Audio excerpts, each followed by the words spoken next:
Look at Grand Summoners Global, man. The 5th anniversary is happening right now, which some people are trying to decide, is this really even worthy of being called an anniversary? But hey, we have new updates on the horizon, new stuff coming to the game, and we have the Tensura crossover currently happening. Not only is it currently happening, all of the characters that were supposed to be re-released and buffed have actually been re-released, which is great. So I thought now would probably be the best time to go through them all and talk about who I think are the kings and queens of this crossover and who I think just aren't really too great. I saw someone actually comment this video idea like a few weeks ago, and I was like, you know what, that's pretty good, but I don't want to do it right now. I want to wait till I actually get to play test every single one of the characters and then give you guys my straight up honest kind of condensed opinion about all of them. Of course, if you want to see, you know, more of a breakdown, kind of more of my thought process with the character, you can check out any of the previous Tensura videos that we've done on the channel. Let's start out with the original Tensura cast. That includes Benimaru, Malim, and of course, regular Rimuru. For this to be the first rerun banner, it was pretty solid. I think the most niche character is definitely Benimaru, since he's really only a magic damage buffer kind of, or debuffer, let me say. He is a little bit finicky because he does rely on burn, but if he gets the burn off, he does give you a massive 80% magic res down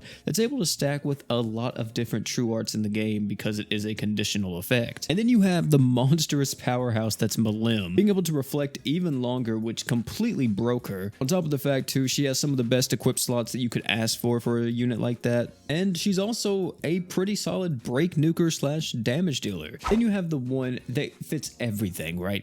Human Rimuru. Archgenning, cleanse, status immunity, overall is just a great character for so many people. And if I had to put these on a list, I would say Human Rimuru is definitely at the top. Now, the second character that I would say is the strongest, I feel like it's kind of a tie between Benimaru and Malim, but I'm going to say Malim is maybe a little bit better. Yeah, I think I'd probably put Benny at the bottom of the first 3 characters. The Santa banner. This features characters like Santa Malim, Santa Shion, and Santa Rimuru, and this is probably the easiest one to do out of them all. Santa Rimuru is easily top character, having the magic damage up, also having the regular damage up as well, and having the passive damage up if you're a water or demon, which is just huge. The art, really good. A lot of people sleep on it. Unfortunately, it only works against giant bosses, but I mean, hey, whatever you need to use that art, you use it, man. I'm telling you, you're gonna be vibing. After that, I would definitely be putting like Santa Shion there. Santa Shion, I can see some people saying that she may be the worst out of the batch. Santa Malim technically does more for the team, but I'm gonna say Santa Shion's easily second. She's just the worst version of Simon, and by saying worse, I don't mean she's bad. It's just that she doesn't have the 100% defense ignore, but her slots are pretty solid. Her damage is really freaking good, especially too, she's a ramping damage dealer, so you're able to stack so much deeps on her. Using her in nukes, she has an extremely fast animation, and she's a dark unit. The only reason why I would see someone saying she's not as good as if you have Simon already, but even then, you know, she still does have the one up on him in terms of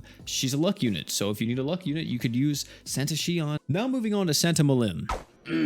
I don't think this unit is terrible after using her, but I wouldn't say she's good either. And I don't know if I would just call her alright. She's like in a very weird gray area. And if I really had to break it down, I would say the thing that's really holding her back are mainly her slots. And then moving on to the New Year's characters here. Surprisingly, I actually think Rimuru may be the best here as well. Only because he works with a lot more damage types than New Year's Malim. Now, New Year's Malim is also really good, but she's mainly focused around light damage and light nukes, while New Year's Rimuru is focused around physical damage, which, I mean, there's a lot of physical damage dealers in the game, so you can really make use of his buffs. Granted, the worst part about both of these characters is just their animations are so slow, man. New Year's Malim's animation has a very long startup. New Year's Rimuru's animation just takes forever to finish. It really sucks in nuking situations because you really want these two characters to just be able to go as fast as they can and just deal as much damage as possible. New Year's Rimuru, New Year's Malim would be the order for that one. That's not it, ladies and gentlemen. What about in the grand scheme of things, ranking them amongst each other? Every single one of them, how would I put them on a list from best to worst?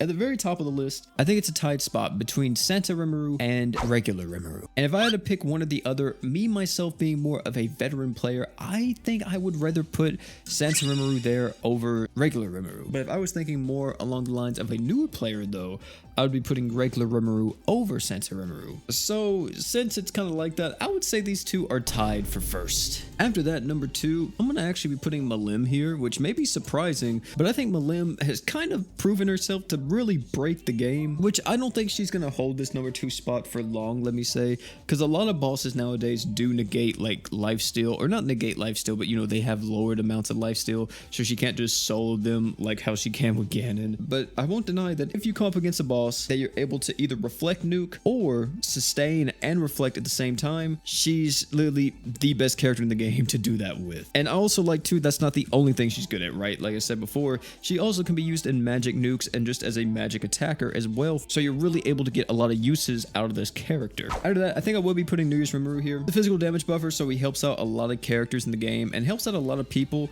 And for the peeps that don't have characters like Draken or Sistina or whatever, you can kind of use New Year's Rimuru in that spot just to help give you some more oomph for those physical damage characters. And yeah, it's gonna be pretty solid for you. And not only just that, he's also a really strong just damage dealer himself, so you can use other characters to buff him up that are those physical damage buffers that you may have, like Draken and Sistina for an example. Coming in at the number 4 spot here, I would be putting Benimaru here. The magic resist down is just so good, and the fact that he works with pretty much every single magic damage dealer in the game is great. It's pretty much along the same lines that I said with New Year's Rimuru. The only problem with using him, of course, would be if a boss counters burn, then you're not going to be able to bring Benimaru all the time. After that, I'll be putting New Year's Malim in number 5. Light resist down. She also can be used as a nuker. She has passive art gauge in her kit that she's able to give to the whole team. Granted, it won't stack with other characters' arch-gen buffs like Forte or Drakens for an example. She also has a passive 50% like attack buff as well now, if I'm not mistaken, for like the first 60 seconds of a quest, which is also really good for nukes and everything. So yeah, she's a great character. Whether you use her as a nuker or use her as kind of more of a nuking support character to buff up another light nuker, you're definitely gonna get some mileage out of this girl. After that, I'm gonna be putting Xion here.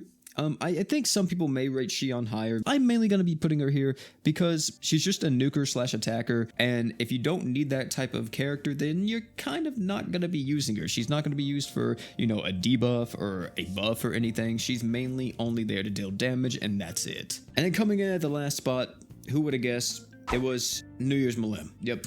I just don't like this character. I know this is going to anger like the 2 people who love Santa Malim, but yeah, I just don't think she's that good. Literally the only character that's worse than Santa Malim would be Slime Form Rimuru, which he didn't even get a buff this time around. They forgot that character was in the game. Ladies and gentlemen, that was my list. Tell me down below what you guys think. Are you guys rate some characters differently? Do you guys think that maybe Benny is the strongest character? Do you think that regular Rimuru is stronger? Who do you think is actually the strongest character from Tensura? Leave all your comments, all your thoughts, your discussions, all that down below in the comment section. I'd love to read them. Also, let me know too, would you like me to do these type of videos for future crossovers, or would you just kind of like it to be just the showcases and that's it? You guys can let me know that too. If you enjoy this video, highly recommend check out either one of the videos popping on your screen right now. Great content, guarantee you'll love them. And oh yeah, one more thing, don't forget to drink water.